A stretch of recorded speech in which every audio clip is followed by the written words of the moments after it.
وقل رب أدخلني مدخل صدق وأخرجني مخرج صدق واجعل لي من لدنك سلطانا نصيرا.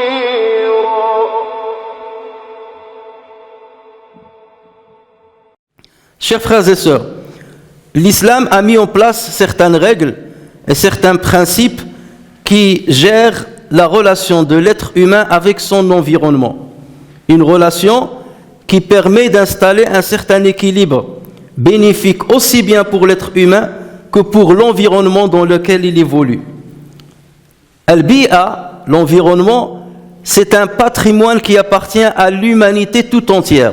Et lorsqu'on dit l'humanité tout entière, à travers les âges, l'environnement n'appartient pas à l'humanité à un instant T. Il appartient à l'humanité aujourd'hui et il appartient à l'humanité demain et après-demain et dans l'avenir.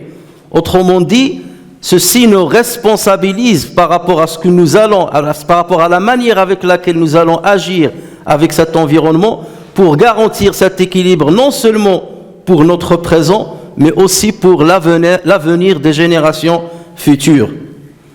L'environnement est considéré comme étant l'ensemble des éléments qui nous entourent et qui influencent sur l'existence des êtres vivants sur Terre.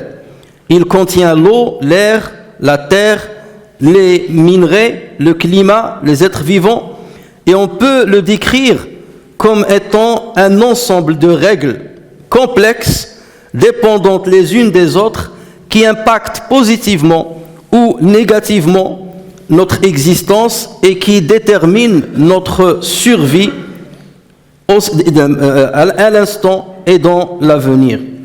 On peut considérer que l'environnement est distribué en 3 catégories. Il y a la première catégorie des êtres vivants et la deuxième catégorie des êtres inertes, ou on peut l'appeler inanimés. Et la troisième catégorie qui concerne la vie et l'activité humaine. Quant à la première catégorie, elle englobe tous les éléments de la production, comme par exemple les végétaux et l'agriculture. Il y a aussi les éléments de la consommation, comme l'être humain et les animaux. Ce sont les vecteurs de consommation. Et ensuite, on a les éléments de la dégradation, comme par exemple les bactéries, les champignons et plusieurs insectes. Dans la deuxième catégorie, on trouve les éléments inertes. Et il s'agit bien entendu de l'eau, de l'air, du soleil, de la terre. On ne parle pas de la planète Terre, mais de la terre qu'on laboure et ainsi de suite. Et dans la troisième catégorie, on trouve la vie et l'activité humaine qui englobe toutes les interactions que l'être humain va avoir avec son environnement, comme les activités industrielles, les activités agricoles, les activités commerciales, les relations internationales entre les pays, ça concerne les guerres, ça concerne la paix, ça concerne les échanges commerciaux d'une manière générale. Et bien entendu, notre présent et notre avenir dépend de la philosophie avec laquelle nous considérons l'environnement. C'est suivant le concept que nous allons avoir envers l'environnement. C'est quoi l'environnement? Quelle est la relation que doit avoir l'être humain avec l'environnement? Tout dépend de cette vision philosophique. C'est selon elle que nous allons déterminer notre politique d'une manière générale. Et le monde aujourd'hui, il évolue selon certains concepts philosophiques, qu'ils soient humains ou religieux. Mais comme on le sait aujourd'hui, le monde d'une manière générale est beaucoup plus influencé par des concepts philosophiques humains.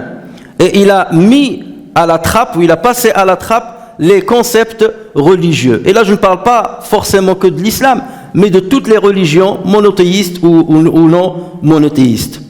Et c'est pour cela que l'être humain a testé ces concepts philosophiques et il a remarqué que l'équilibre qui existait est en train d'être sapé.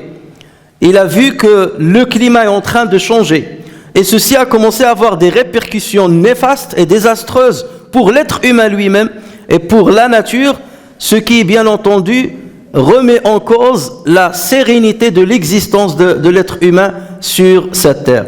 Et c'est pour cela que nous voyons ces derniers temps tout le monde se mobiliser pour organiser des grandes conférences internationales sur le climat, sur le réchauffement planétaire et mettre en place certaines résolutions pour essayer de maintenir l'équilibre de la nature et l'équilibre de l'environnement et préparer pour les générations futures un avenir qui est serein et un avenir qui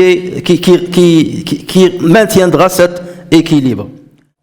Chers frères et sœurs, nous allons à travers ce prêche et celui qui lui fera suite, Inch'Allah, de parler de quelques principes et quelques règles que l'islam a mis en place pour montrer à l'être humain comment réagir avec son environnement et comment maintenir l'équilibre qui a existé depuis des millions d'années, voire des milliards d'années dans ce monde-là. Le premier principe, c'est que nous, en tant que croyants, nous croyons que l'équilibre qui existe dans l'environnement, d'une manière générale, avec toutes ses composantes, c'est un équilibre qui a été établi par Allah Azza wa Jal.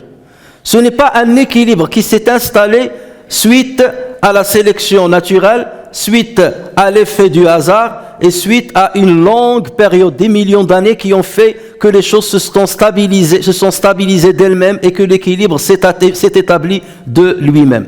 Nous avons une vision diamétralement opposée à celle-ci. Notre vision dit que tout l'environnement et tous les éléments de l'environnement ont été créés par Allah Azza wa Jal. C'est Allah Azza wa Jal qui a établi et conçu cet équilibre-là. Il ne s'est pas installé de lui-même.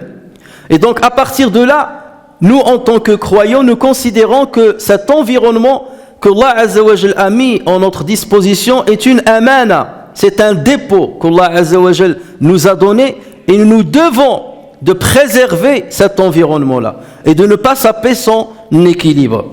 Allah Azza wa Jal dit à ce propos, c'est lui qui a créé 7 cieux superposés sans que tu vois de disproportion en la création. Regarde avec tes yeux dans cette création. Al-Tara min futur, est-ce que tu vois quelque chose qui est disproportionné? Est-ce que tu vois quelque chose qui est déséquilibré? Tu verras jamais cela. Et remets le regard une deuxième fois, troisième fois sur les éléments de la création, tu vois que tout a été équilibré. Et s'il y a aujourd'hui un déséquilibre, c'est à cause de l'intervention de l'être humain et non pas à cause de la nature telle qu'Allah Azza wa Jal l'a conçue. Allah Azza wa Jal dit aussi à ce propos, nous avons créé toutes choses avec mesure.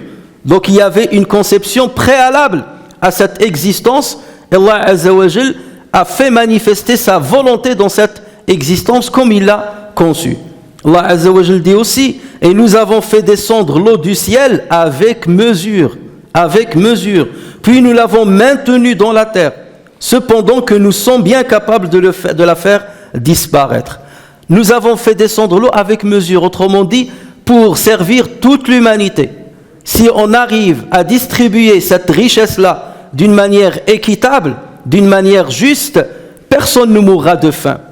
Et il en est de même pour les ressources alimentaires. Allah Azza wa Jal les a descendues avec mesure pour servir à l'humanité tout entière. Et ce n'est pas le hasard qui a fait que la distribution des ressources naturelles soit comme ça d'une manière, c'est-à-dire s'installe comme ça d'une manière hasardeuse. Tu trouves du pétrole au Golfe, tu trouves les mines en Afrique, et tu trouves de la pluie dans le nord en Europe, et ainsi de suite.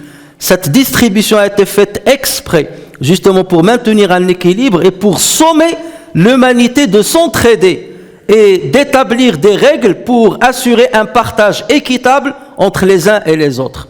Et dès lors qu'il y a un égoïsme de la part d'un groupe d'êtres humains, qu'il s'agisse d'un pays, d'un continent, forcément on installe un déséquilibre. Et on peut dire qu'aujourd'hui je peux profiter des richesses du monde et des ressources du monde, mais peu de temps après on va voir que les drames vont me rattraper tôt ou tard.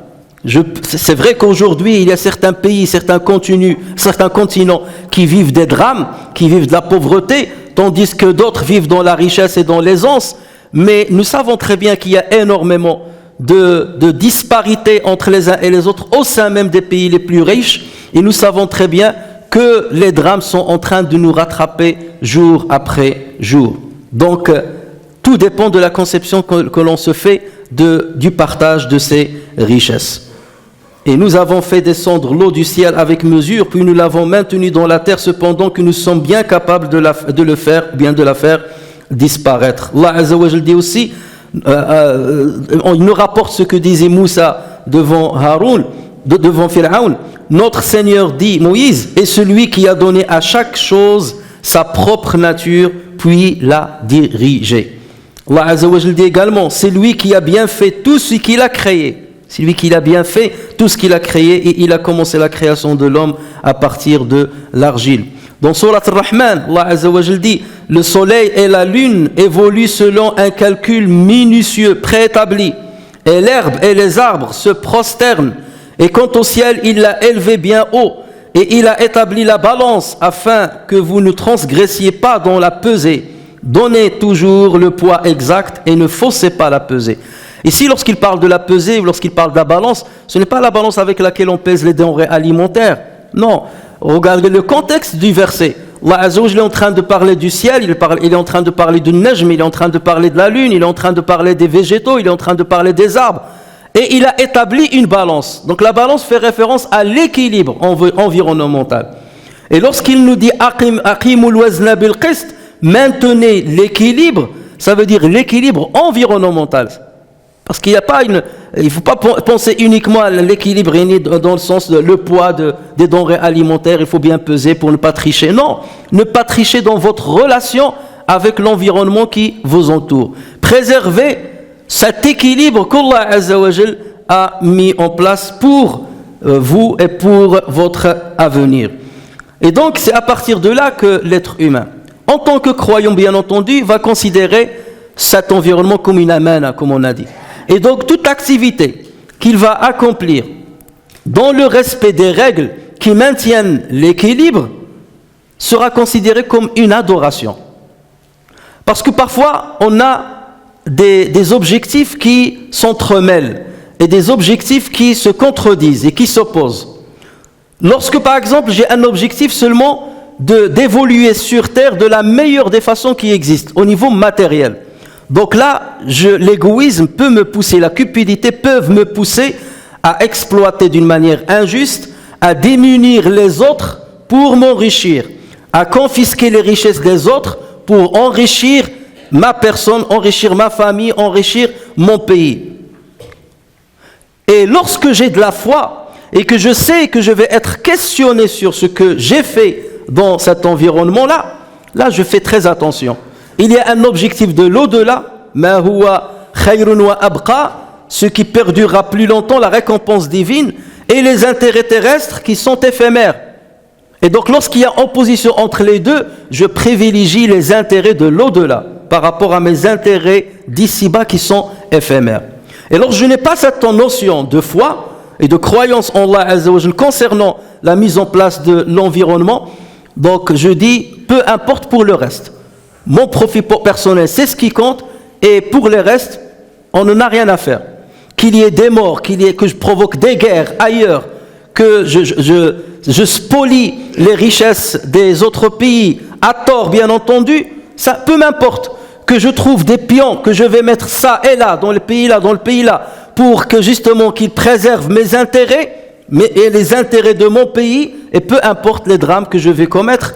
Là, c'est une vision de quelqu'un qui n'a pas une vision vers l'au-delà, qui ne pense pas qu'il y a une résurrection, qui ne croit pas qu'il y a une reddition des comptes devant Allah tabaraka wa ta'ala.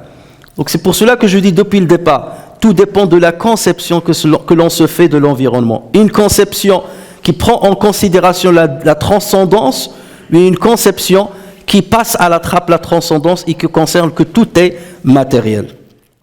Le deuxième principe en islam, chers frères, concernant notre relation avec l'environnement, c'est que l'islam considère les êtres vivants, que nous appelons les êtres sans raison, qui n'ont pas de raisonnement, comme l'être humain. Il considère ces êtres vivants comme des communautés qui ressemblent à la communauté des êtres humains. Des communautés qui nécessitent de la part des êtres humains du respect et de la considération. Et l'islam nous impose de réagir vis-à-vis de ces êtres vivants avec une éthique bien particulière qui maintient l'équilibre que jouent ces êtres vivants dans notre existence. Allah Azza wa Jal dit à ce propos: nulle bête marchant sur terre, nul oiseau volant de ses ailes qui ne soit comme vous en communauté. Ils sont pareils que vous. Nous avons rien omis d'écrire dans le livre, puis c'est vers leur Seigneur qu'ils seront ramenés. Vous serez ramenés et vous serez jugés sur la manière avec laquelle vous avez réagi avec ces êtres. Et nous connaissons tous le hadith authentique rapporté par Al-Bukhari et Muslim sur Abdullah ibn Omar, dans lequel le prophète sallallahu alayhi wa sallam a dit: une femme a été châtiée pour avoir séquestré un chat jusqu'à ce qu'il meure. Elle entra à cause de cela en enfer. En effet, il ne l'avait ni abreuvé ni nourri pendant qu'il était enfermé, et il ne lui a pas non plus laissé la liberté afin qu'il puisse se nourrir des insectes de la terre. Lorsqu'on entend ce hadith, bien entendu, celui qui n'a pas de foi dans la résurrection, il dit c'est du n'importe quoi ce hadith-là. Mais nous, bien entendu, en tant que croyants, nous savons que nous sommes jugés sur la réaction négative qu'on peut avoir avec certains êtres vivants. Et si le prophète sallallahu alayhi wa sallam a cité seulement l'exemple d'un chat qui a été tué injustement, que dire de certaines espèces qui disparaissent de l'existence, qui ont vécu pendant des millénaires, des millions d'années, et à cause de l'activité humaine, ils ont disparu complètement. Que dire de cela? Et tout ceci, c'est à cause de la cupidité de l'être humain, à cause de la course effrénée derrière les richesses éphémères qu'on essaie de détenir par n'importe quel moyen. Et en plus, on sait que ces richesses, on ne va pas les emporter avec nous dans nos tombes ou dans l'au-delà. En Australie, chers frères et sœurs, 28% des animaux qui vivaient dans ce continent ont disparu. 28% des animaux qui vivaient sur le continent de l'Australie ont disparu. Dans le Golfe arabe, la vie marine a besoin de 180 années pour retrouver l'équilibre environnemental à cause des 10 millions de barils de pétrole qui ont été déversés lors de la guerre du Golfe. Et nous savons très bien que la guerre du Golfe, qui a éclaté, soi-disant parce que l'Irak détenait des armes de destruction massive, on savait très bien que, bien entendu, l'objectif c'était seulement de spolier les richesses de ces pays pour enrichir un autre pays ou une autre catégorie de pays. Et voilà les conséquences sur l'environnement. Et certains le payent aujourd'hui d'une manière très, très chère, et même les exploitants d'hier vont le payer très cher demain lorsque ce déséquilibre les rattrapera tôt ou tard. Nous considérons, chers frères et sœurs, que l'humanité a perdu 36 espèces parmi les mammifères. 36 espèces ont disparu dans les quelques années qui sont passées. 36 espèces de mammifères ont disparu. 94 espèces d'oiseaux ont disparu dans les dernières années. En plus de 311 espèces qui risquent de disparaître dans les décennies qui arrivent. Et si on veut parler des forêts, alors là, c'est la catastrophe totale. Nous savons pertinemment que les forêts représentent le poumon de la terre. Le poumon de la terre. C'est eux qui nous donnent l'oxygène qu'on respire. Et aujourd'hui, l'humanité perd 2% de ses ressources forestières. 2% par an sont perdus des ressources forestières de l'humanité.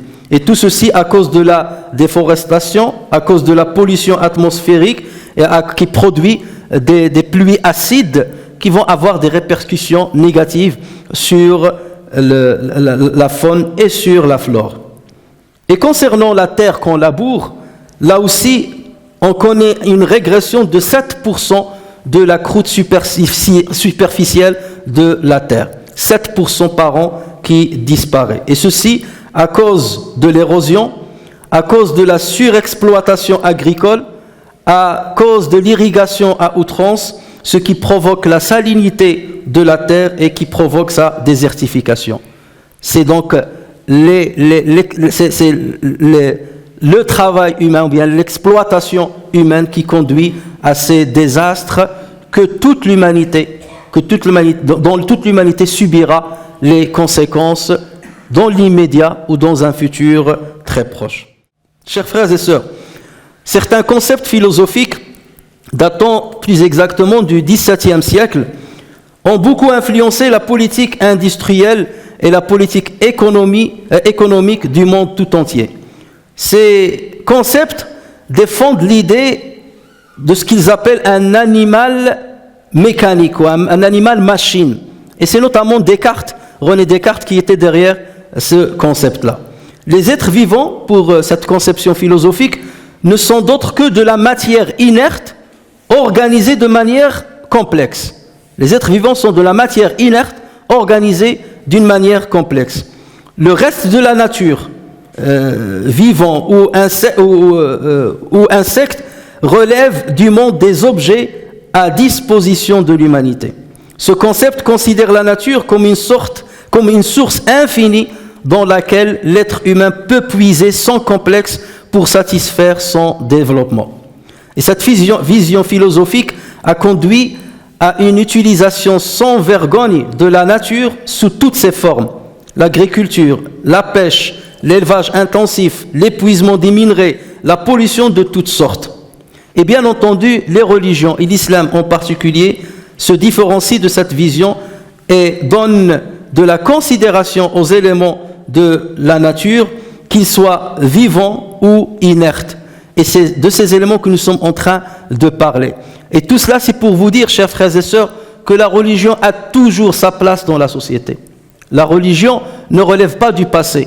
La religion a un lien direct avec l'équilibre de l'existence humaine et la religion doit jouer son rôle aussi bien dans l'immédiat que dans l'avenir.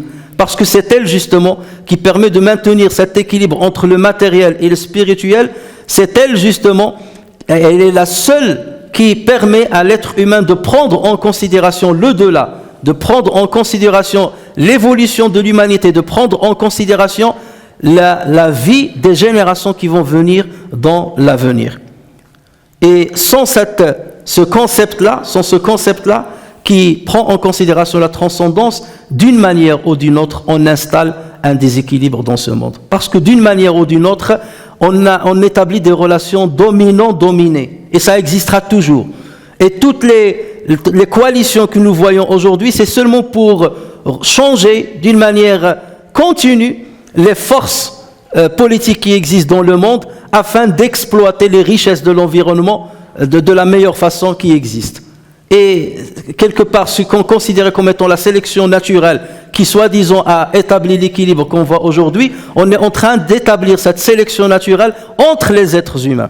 Et quelque part, l'être humain est considéré aujourd'hui comme un simple objet. Le plus faible n'a pas le droit d'exister. C'est le plus fort qui doit exploiter le restant des ressources qui existent dans ce monde-là et qui doit évoluer et ne pas laisser de place aux faibles. Et c'est pour cela que ces concepts sont très très très importants. Et il n'y a pas que les politiques agricoles ou commerciales qui comptent s'il n'y a pas cette dimension religieuse et cette dimension de la transcendance.